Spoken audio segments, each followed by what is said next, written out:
can see people on the worst day of their life. You're the person that they trust, and that's huge.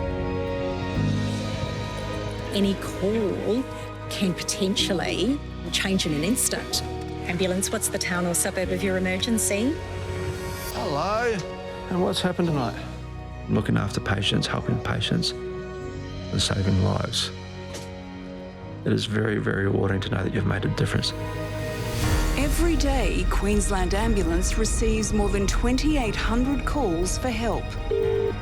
My mum has fallen off this water floor. He's going blue. What do I do?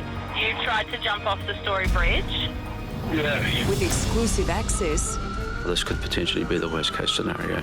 we follow emergencies from the heart of the operations centre The puppy bit his private bit penis. Yes. to the paramedics on the front line, He looked 21 to me. Flattery won't get you anywhere, they say. fighting to save lives. You have a break in the front of your chest. I am organising help for you now. I'll tell you exactly what to do next. These are the stories We're going to take good care of you, okay? behind the lights and sirens of Queensland Ambulance.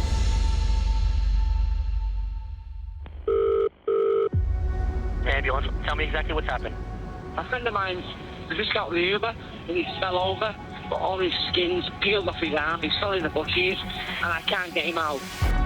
So we're just at the park and there's two young females intoxicated and one's passed out unconscious. We were having a few drinks and we tried to jump through a collapsible table, and one of our friends has been cut up pretty badly by it. Yeah, I've organised that help for you now there. Just stay on the line, I'll tell you exactly what to do next. It's the start of the Friday evening shift at Brisbane Operations Centre. On an average night, QAS receives 96 calls an hour. But on a Friday night, that rises to 106 calls per hour, an increase of 10%. It is crazy, people celebrating or coming to the end of their working week. They have a few drinks and, that entails a range of other things. But, at the end of the day, people are reaching out to get help as well. So it's good for them to call. So we always do our best to get out there and get the best help possible.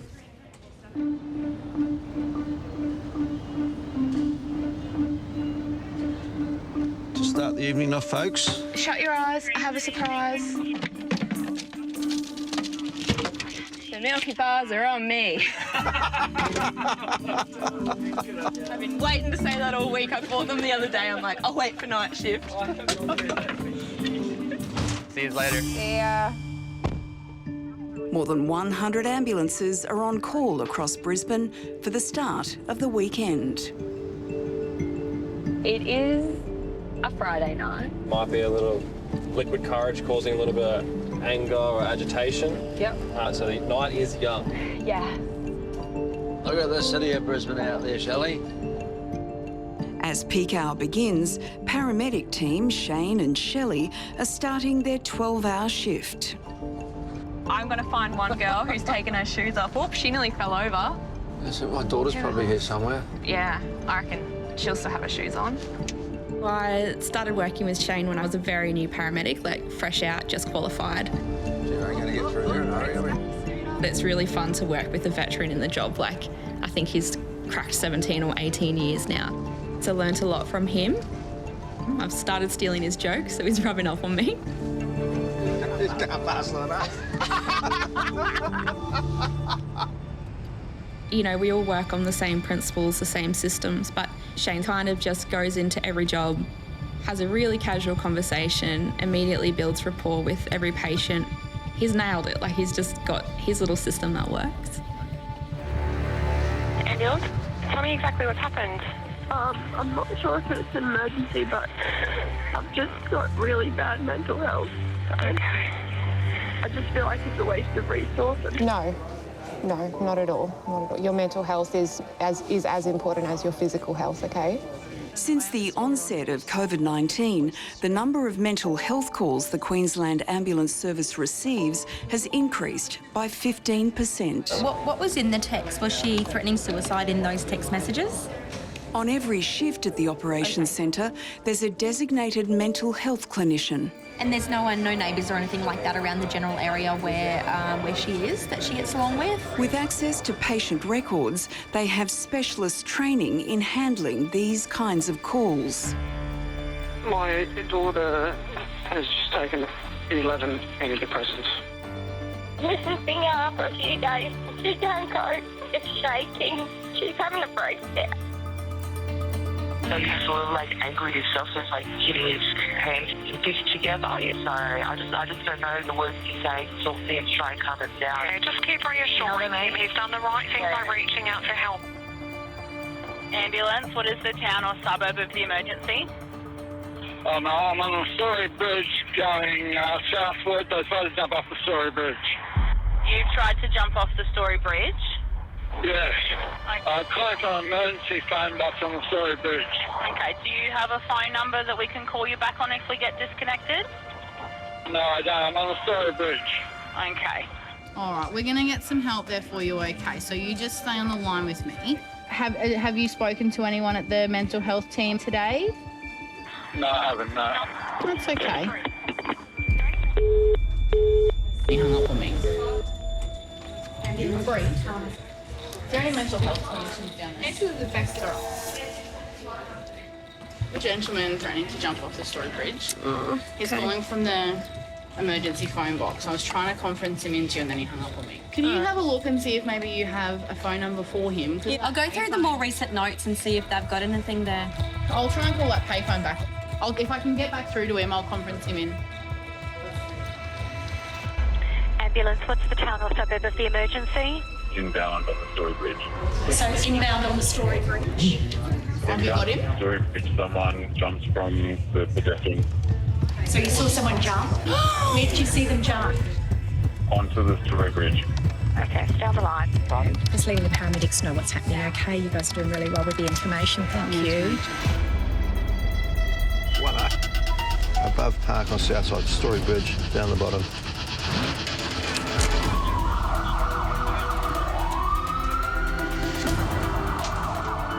Multiple units are dispatched to the Story Bridge. 4 ambulances, a critical care paramedic and police. Shane and Shelley are 2 minutes away and police are closest to the scene. QPS have said to us that males in custody with police are on the Kangaroo Point side. Hang on, they've just had reports that someone's now jumped from the bridge. Wonder if there was more than one. Well, then who's jumped? They've had multiple calls, some reporting someone jumped off the bridge, others that they jumped onto the bridge. 122. Are they at the bottom underneath the bridge or are they at the top?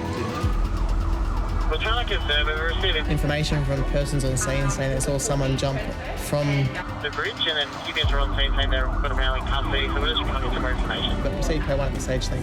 Can we send one crew to the bottom of the bridge just to confirm, like, can they have a good look around the bottom, like the park at the bottom? They're trying to confirm if it's that patient, but then Bell's got another call from someone else saying that someone else has jumped from the bridge, but it's a different description. Keep them running until we know what's going on for sure.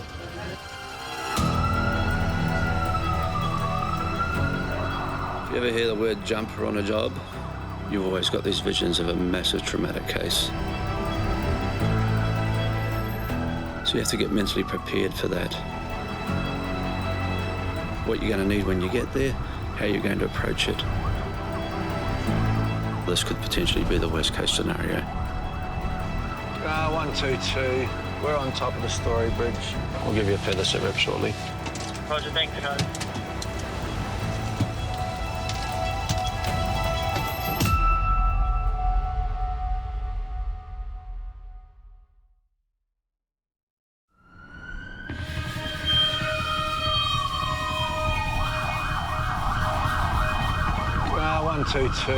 We're on top of the Story Bridge. On Brisbane's Story Bridge, Shane and Shelley are responding to multiple calls that someone or potentially 2 people have jumped. We'll give you a further sit rep shortly. Roger, thanks, guys.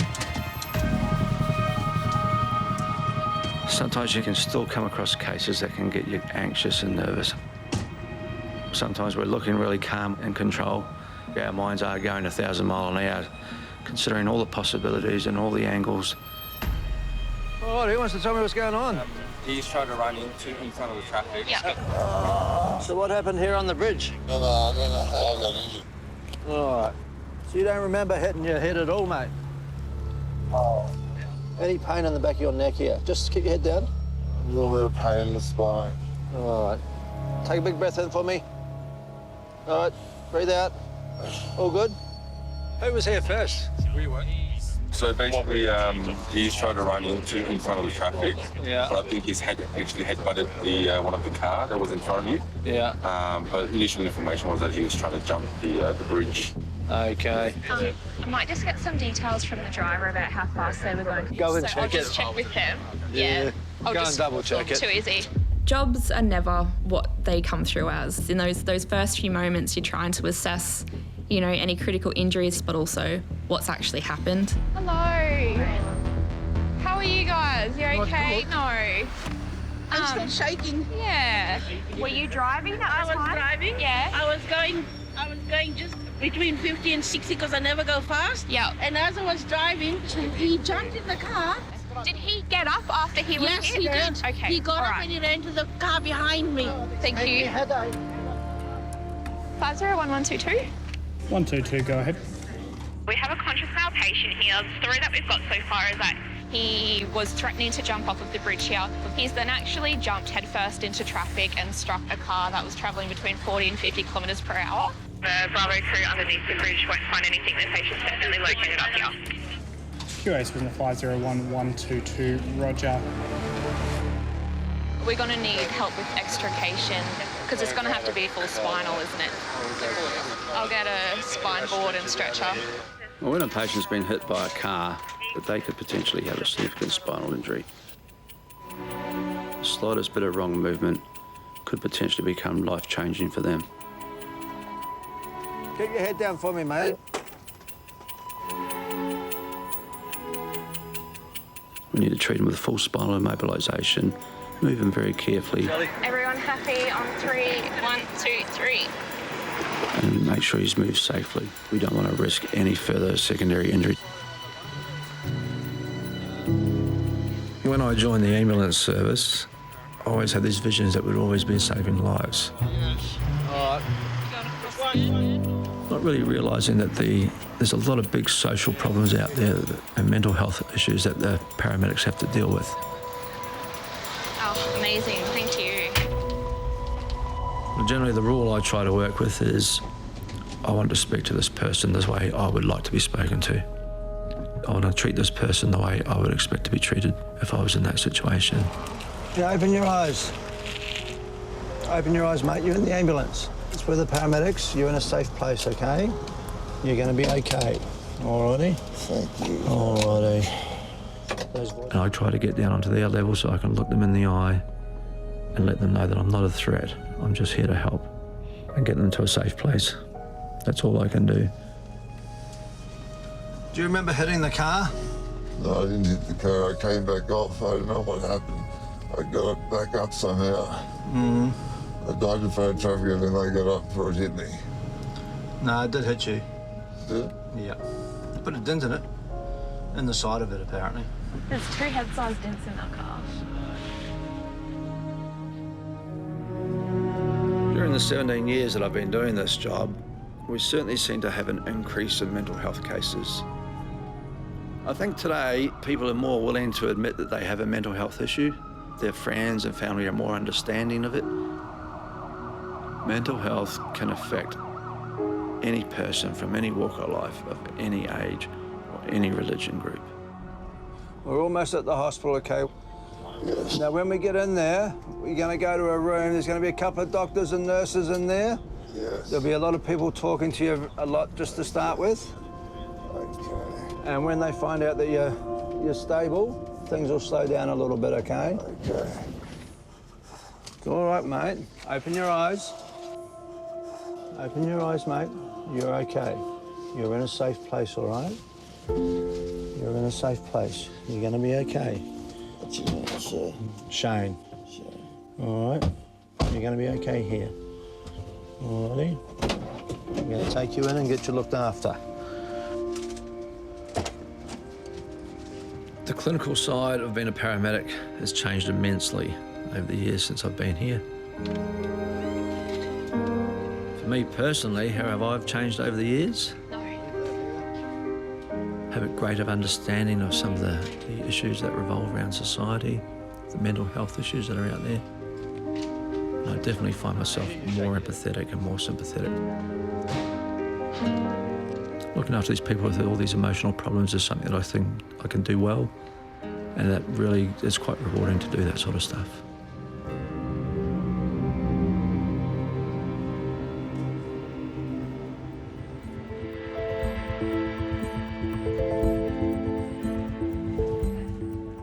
That's always scary, mate. Are you right? Well, it's only because he hung up on me. I was like... Yeah, and then when they call and say... He's jumped, so I'm like, he hung up on me to jump. Nah, all good. That one's scary because you kind of feel like maybe you didn't say the right thing or didn't do enough. You were then the last human being that that person's ever spoken to. But you can't take it home with you. Like, that's my job. That's what I've chosen to do. That's not my husband's job or my kid's job or... Yeah. It's really hard because it's honestly like a lot of our workload is that at the moment, and it always lingers in the back of your mind. You always go back and check, what happened. But about 7 years ago now, my dad committed suicide. So, I always have like a personal thing when I speak to these patients, especially for those kind of jobs. And it's good to relate with them on that kind of matter. So you can talk to them like a real person as well. I think that a lot of them appreciate it.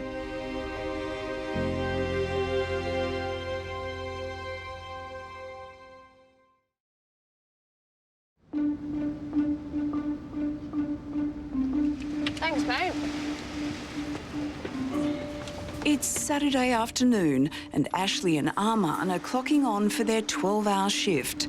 Can we go to karaoke restaurant? No, I can't sing, man. Why? Who cares? Actually, I used to be. I could sing. Oh my God, you could do everything. No, listen.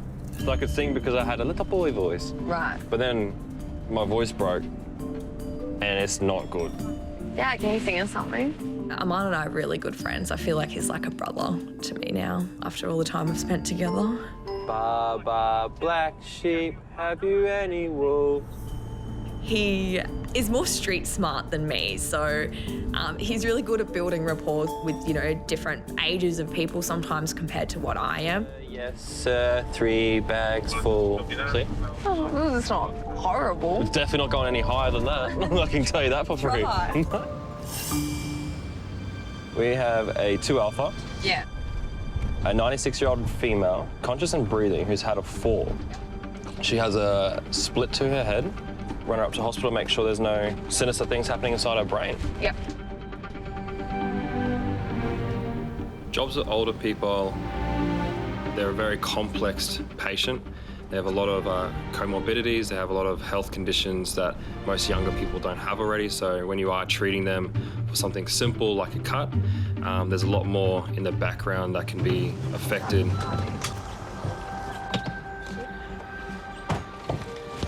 Knock, knock. My name's Arman and this is Ashley. What's your name? Hello. Edna. Edna. Edna, what's going on?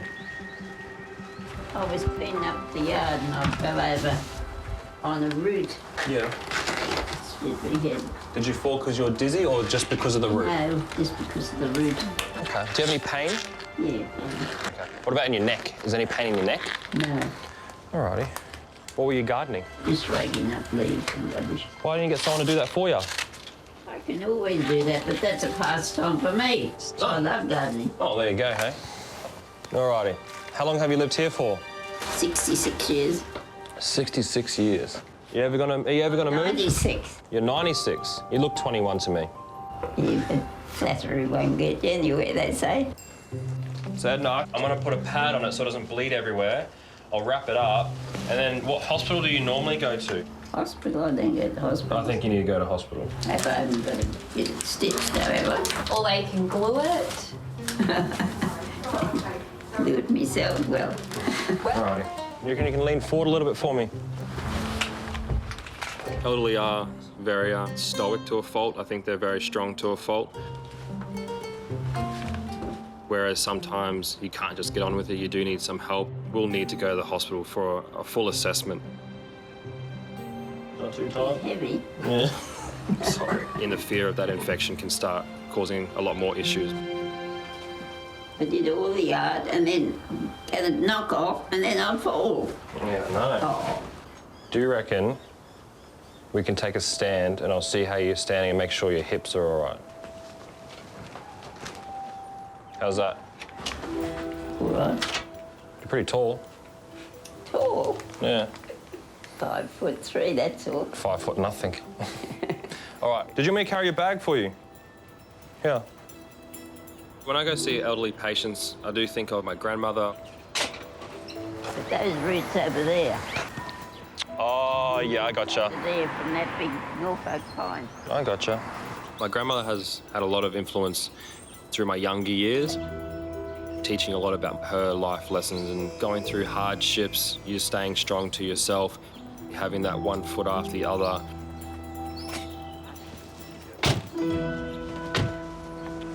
Were you ever married? I married my husband for 38 years though. He died. I'm sorry to hear that. Was he a good man? Of course he was. I didn't bother getting married again, 58. None as good as him. Not as good as him? No. Well, how old are you again? 97 in July. Taken from my mother because she was Aboriginal. Hey? Stolen generation. Oh, your mum was stolen generation? I was. Oh, you were stolen generation? No, you're taken from Mum. Yeah. Was it because you had fair skin?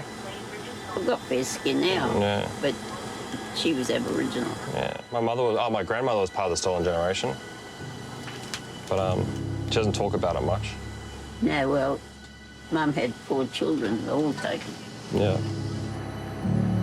They take you somewhere else? Where they take you? Salvation Army home at Geronga. Yeah. Was there a bunch of girls there? 50.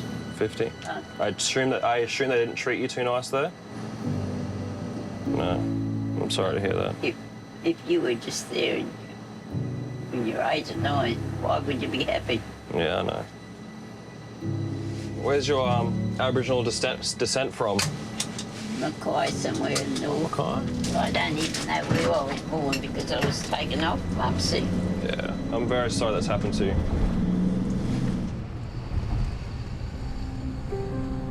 My grandmother was part of the stolen generation, and I think it hits harder because my grandmother never spoke about it. She got told never to talk about it. Is there any positive things about your childhood? Was there anything nice that happened in your childhood? No?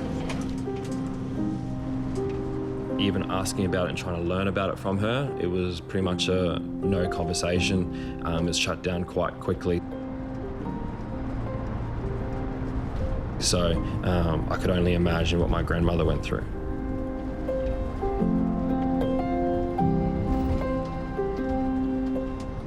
May I ask you a personal question? Did you ever get to see your mum again? Yeah. Yeah? I went and lived up the street from her when I left the girls' home. Yeah. What age was that? They told you to go at 15, and I had a job then. Okay. You're pretty fit, healthy for your age. What's the secret? Molasses. Molasses? Oh, I don't like molasses. That's what I have. Every day? Teaspoon every day. So Did you ever smoke? No, I don't smoke and drink. Don't smoke, don't drink. And you reckon a teaspoon of molasses a day? Yeah. Good on you. That's all I can say. Cool. When I became a paramedic, I signed the contract when I was 20. To be honest, I didn't have much life experience. Listening to all these stories does shape me as a person. Just realizing that maybe there's a little bit more going on in the world rather than just my little universe I have. She's like literally the spitting image of the old saying, indigenous cultures like tea. Like no matter how much milk you put in the tea, you're still tea. Yeah. It's like when people say well, you don't look black. It's like, well, you're still, okay. you know what I mean? Yeah. No matter what percentage you are, you're still... Still indigenous, right? Yeah, 100%.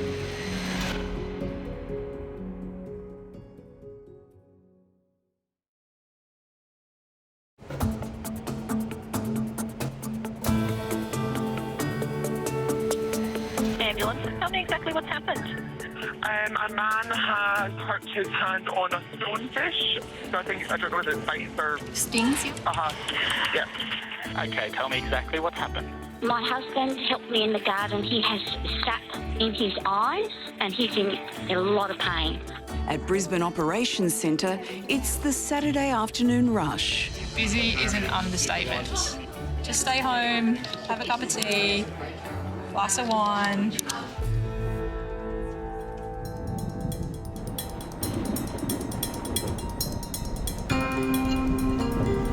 In car 50136, Paul and Reese are 2 hours into their shift. Oh, did you hear about that actress that got stabbed? No. Hang on, I'll try and find it. Last night. Like Hollywood actress? Yeah, the blonde. She was walking through Central Park. Some dude came up and... No, I haven't heard this story. What's her name? You'd know her. Reese. Not Reese Witherspoon. No, with a knife. What? She was stabbed with a knife, not a spoon. Oh, God. You're running off the actress's name, you dick. I was 41 when I went to uni to become a paramedic. One thing with me is don't tell me what I can't do, because I'll do it. Oh, I'm done. That's it. That's all I've got. That's my only joke. I remember many years ago I watched a movie, Patch Adams, and he was in his 50s, so he decided to become a doctor. That resonated with me. It's never too late. 41-year-old males, 1C. No. Yep, you're clear. Choking whilst eating dinner. Patient can be heard in the background talking to caller. Elevated breathing rate detected.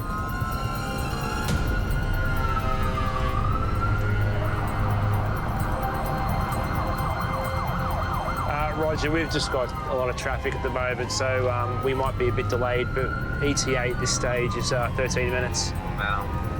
Just breathing. The types of jobs that I go to that really keep me on my toes would be respiratory jobs, anything to do with the lungs, because things can change very quickly. Oh, I think there's someone... 46, now we're up to 56. I think there's someone there. Oh, dear. Oh. Oh. Is this him? It's him. I can't breathe. Okay, mate, just talk to me. What's going on? I can't breathe. Okay. My stomach ain't going in and out when I'm breathing. Okay, well, I'm blocked up. I can hear you breathe now, so just slow the breathing down. Have you had any drugs today? Give me your lighter. I smoked a few cones. Okay, all right. Yeah, okay, all right. Slow it down, slow it down. That's it. Good, good, good. Keep going. Slow. Keep going. You're doing really well. Slow. See how easy it is? Slow. Good job. Good job. I'm blocked up. No, you're not blocked up, because if you're blocked up, you wouldn't have any air in or air out. So let's just do one thing at a time. Put your bum right here. When you arrive on scene, our job is very systematic, but at the same time, we need to think outside the box. So other than marijuana, what else have you had? That's it. Just 3 cones? Yeah. Have you had that marijuana before? No. Drug-affected patients can be in this loop, so you've just got to keep reassuring them. You have to keep going back to saying that they're safe and they're okay. I'm going to check you out. I'm going to do my paramedic thing. You concentrate on keeping your breathing. Yeah? Okay. Yeah. Now, how long have you been smoking marijuana for? 20 years. Okay, so it's not your first rodeo. Okay, all right. Paul is very outgoing. He tells terrible jokes that I force myself to laugh at. Sorry. You're okay, mate. You're in a safe place, just so you know. I think there's a very sincere side to him. You know, he's got a lot of compassion and wants to reach out and help the community. You got any pain in your chest, or you got any pain anywhere else at all? I'm blocked up, dude. And how do you know that you're blocked? Can you feel it? Yeah, and I'm getting dizzy spells, like hardcore dizzy spells. Hardcore, because that's you breathing hardcore. Because when you give me mouth to mouth, you won't unblock it. Like you know? Not gonna. I can tell you right now, I'm not giving you mouth to mouth. But you won't. No. No. How can you suck stuff out? The pizza, Yeah. I'm not sucking anything out of your gut. How do you do it? How would the hospital do it? They don't need to do it. They don't need to. You're going to find that this pizza is going to go through you and you're going to feel 100%. Trust me. Whatever marijuana you've smoked, it's not put you in a good place, okay? So you just need to know that you're safe and you're going to have an amazing shit tomorrow, and these 4 pizzas are going to be out of your life and they're going to go through the right way and they're not going to come up the wrong way, okay? I've always been in all various types of jobs throughout my life. There was no way I thought I would ever get a medical science degree or a paramedicine degree in my 40s, but I think at the end of the day, it's the journey that counts as opposed to the arrival, yeah. So we're at the hospital now. You made it, okay? Slow your breathing down. You're doing really well, mate. Pump my stomach, dude. I'm not pumping your stomach. You're gonna have to. I'm not. No, the hospital will be able to take care of you. I'm dead. You're not. I'm dead. You're not dead. You are not dead. Okay. Good. Get you inside, mate, eh? Good breathing. Good breathing. No, he's only had 3 cones today, but they might have been late or something. You don't know. Well, he was an interesting character. Oh, my God. I mean, you told him as soon as the poo leaves his body that life's going to go on. And I'm up the front thinking this has got to be the shittest pep talk, pun intended, the shittest pep talk I've ever heard. Literally. It worked, though. Oh, dear. Ambulance, tell me exactly what's happened. Well, my husband's a 71-year-old veteran. Right. And he's just hit rock bottom. He doesn't feel safe at the moment. Right, so he's having some mental health issues, is that right? Yes. Back at the Brisbane Operations Centre, the Saturday night shift is in full swing. From what you're telling me, it sounds like you're having a really hard time. I want someone to tell me what I can take to die. I'm really glad that you've called tonight because I don't want that to happen. So I've just driven past and there's a girl, it looks like she's just pacing. She's very lost and she's crying. When you say she's in a drug psychosis, what did she take? I really don't know, but she needs help. I do have a mental health clinician here that I can get to come and have a chat to you. Yeah, please. Ambulance, tell me exactly what happened. I just want to know. It's really a trouble, but anyway. Sorry, it's a little hard to hear because it's a bit muffled. Well, I just want to die like sitting at the top of my airway. Oh.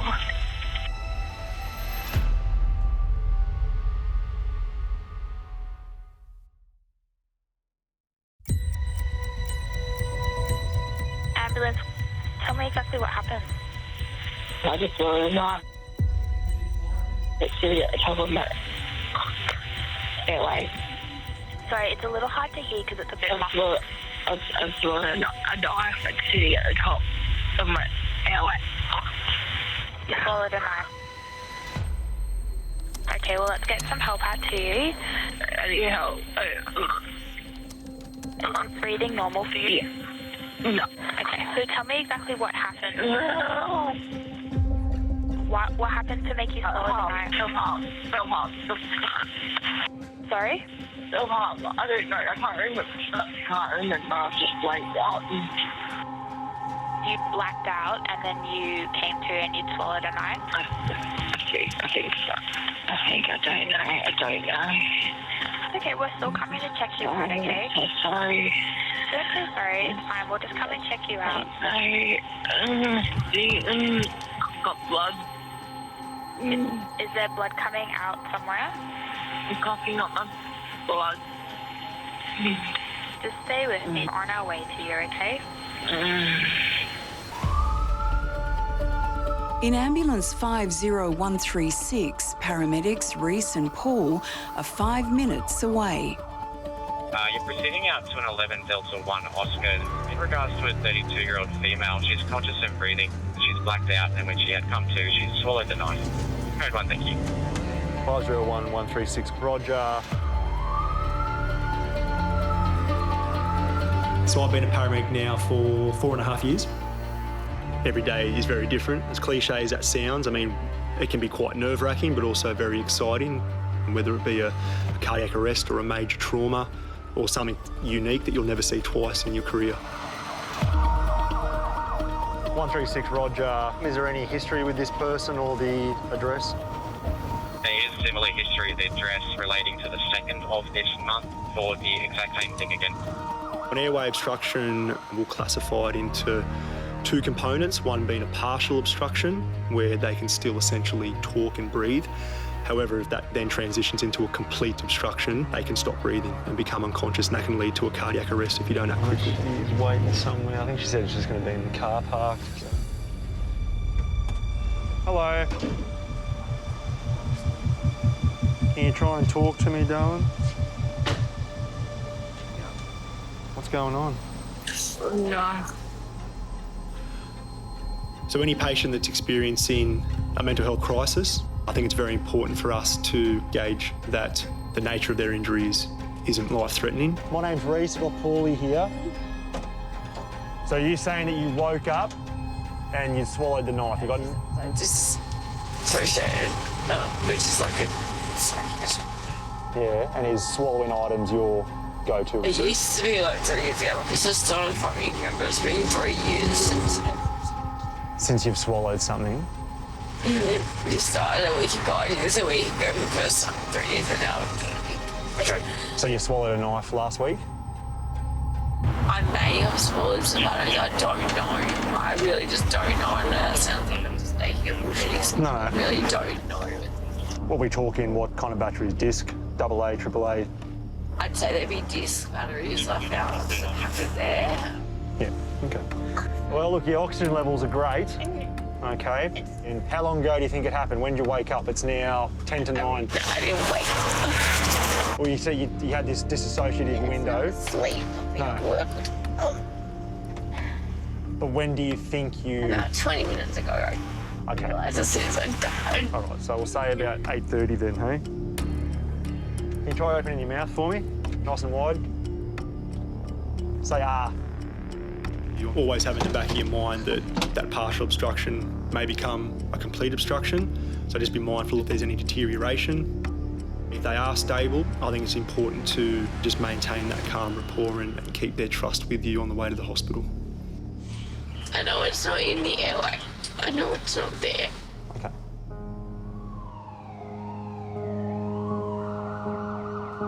When I was diagnosed with Hodgkin lymphoma in January 2009, I think I can admit now that my own mental health probably took more of a hit than what I initially thought. Switch off. I don't do anything. So I certainly feel a lot of empathy towards these individuals. So what generally triggers this? I don't know. I've just started losing time. So traumatised with the years that was happening that I just black out. Okay, and do you live here on your own, darling? Yeah, but I work and I'm fine. Drive and I work and I'm fine. I just don't know what's happening. Just try and relax this arm just while it's doing your blood pressure. I know you're uncomfortable. I wish I could do something for you, but I can't. It's just best we get you to the hospital, hey?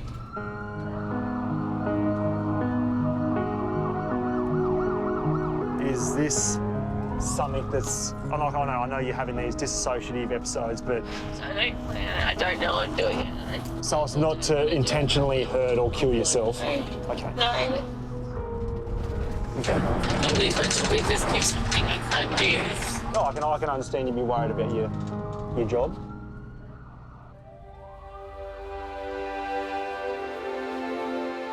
Having been in the job for 4 years, I think you realise that this is a career that you don't stop learning.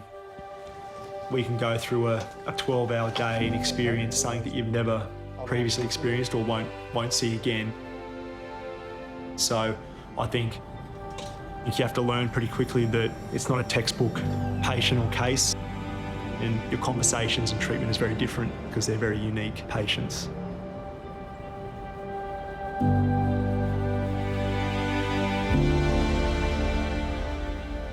Here's a would you rather. Yep, go. Would you rather have no one show up to your wedding or your funeral? Say it again. My wedding, because it'll never ever happen. Your funeral's inevitable. Yeah. At the Brisbane Operations Centre, the call takers and dispatchers are 8 hours into the night shift. Wait, would you rather have spaghetti for hair or sweat mayonnaise? Sweat mayonnaise, definitely. On a night shift here, the delirium levels in this room are astronomical. People say weird things, people just laugh at weird things that aren't even funny. It's like a zoo. It really is. Wait, would you rather have your head the size of a tennis ball or the size of a watermelon? Watermelon. Tennis ball, for sure. Oh, convenient. Ambulance, what is the town or suburb of the emergency? Tell me exactly what's happened. I can't hear you. We've got help on the way. You need to calm down so I can understand what you're saying. We're getting some help out there, okay? Just try and calm down.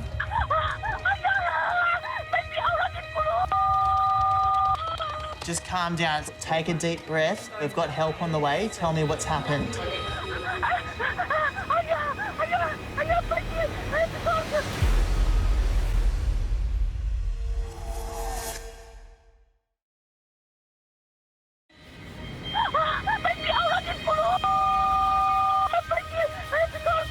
So he's unconscious? How old is he? 11 months. He's 11 months. And he's not breathing. The paramedics are coming as quickly as they can, lights and sirens, all right? Just lay him flat on his back on the ground and remove any pillows. I put it on the ground, okay. Yeah, put him on the ground. Let me know if there's anything inside his mouth. No. Now place a hand on the baby's forehead, your other hand under the neck and the shoulders, then tilt the head slightly back, okay?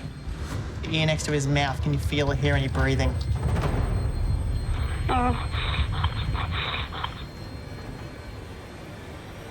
Yeah, he's breathing.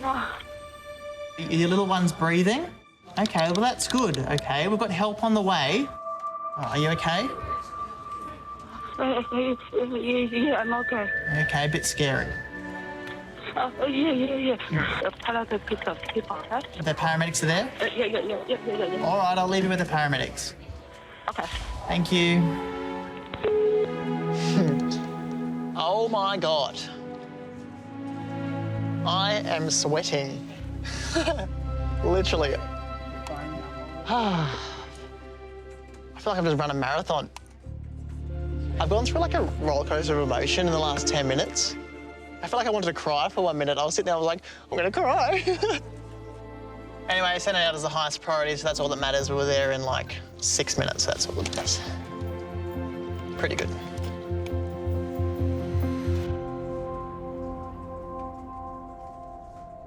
That was a long night, fam. Yeah, it seems like it was longer than 12 hours worth. Yeah. And it hasn't even been 12 hours yet. I just can't wait to get into bed.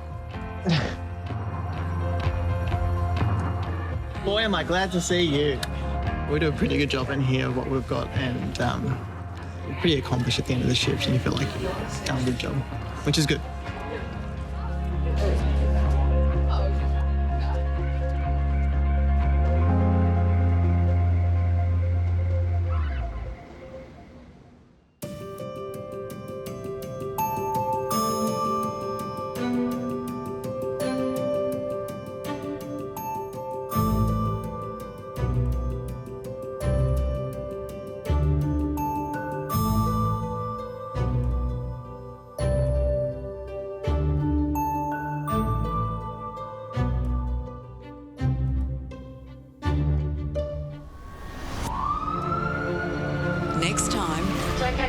It's all right. A daughter in distress. We're going to take good care of you, okay? A rush to a 2-year-old in trouble. Walking into jobs where it's kids, I automatically think of my sister. Hits close to home. You are very much breathing fast. And a patient's worst nightmare.